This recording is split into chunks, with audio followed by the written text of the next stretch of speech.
ஒருத்தர்கிட்ட போயிட்டு வேணாம்ப்பா இதெல்லாம் செய்யாத தப்பு, நடிகர் விஜய் சில விஷயங்களை தப்பு பண்ணியிருக்காரு, கரூரில் வந்து மக்கள் இறந்து போனாங்க, அந்த மக்கள்கிட்ட காசு கொடுத்து என் புள்ளியை விட என் தலைவர் தான் வேணும்னு சொல்ல வைன்னு சொல்ல வச்சான், அவன் பின்னாடி போகாதீங்க, அவன் நடிகர் வந்து கெட்டவன் நம்ம சொன்னோம்னா அவன் தப்பான வழியில் போகிறாங்க, குழந்தைங்கள அப்யூஸ் பண்ணுறாங்க, குழந்தைங்கிட்ட தப்பான மெசேஜ் சொல்லி அது குழந்தைங்கள அரசியலுக்கு பயன்படுத்தக்கூடாது, பயன்படுத்துகிறாங்க, இதெல்லாம் தவறு, திட்டமிட்டே அவங்க சோசியல் மீடியாவில் தவறாக நடத்திக்கிறாங்க அப்படின்னு நான் போய் ஒருத்தங்கிட்ட சொன்னோம்னா முடியாது, அவரை மாதிரி ஒரு நல்லவர் வல்லவர் இல்லை, ஏன்னா நீ தப்பாக சொல்கிறன்னுவான்.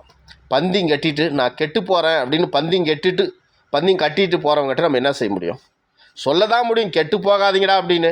நான் பந்திங் கட்டிட்டு நான் கெட்டு போகிறேன்னா ஒன்றும் செய்யப்படாது, கெட்டு போய் எக்கேடுகிறான்னு நாசனமாக போங்க, அது என்ன தடுக்க முடியுமா? மகாத்மா கிருஷ்ணரே சொல்லியிருக்கார், இந்த உலகத்தில் கடைசி அரிய வகை மரங்கள் வெட்டப்படும், சந்தன மரம், சலிய மரம், அரிய வகை மரங்கள் இருக்கா இப்போ இல்லை, கடைசி பசுவும் கொல்லப்படும் இருக்கா இன்றைக்கி பசு, கடைசி ஆசிரியர்களும் மாணவர்களிடம் தப்பாக நடந்து கொள்வார்கள், பெத்த தவுப்பனை தாயை அடித்து கொள்வான், புரியுதா?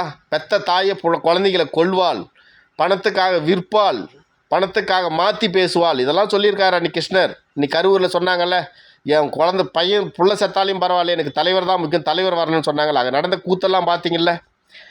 அரசியல்வாதிகள், அதாவது மன்னர்கள் அரசியல்வாதிகளாக மாறுவார்கள், பொய் சொல்லுவார்கள், போலி சாமியார்கள் உருவார்கள், பொய் மட்டும் சொல்லுவார்கள், இதை நம்பி பலரும் ஏமாறுவார்கள். செல்வ செழிப்போடு இருக்கிறவர்கள் ஏழை மக்கள் அவர்களை நம்பி ஏமாந்து நாசனமாக போவார்கள்னு அன்றைக்கே கிருஷ்ணர் சொல்லிட்டார்.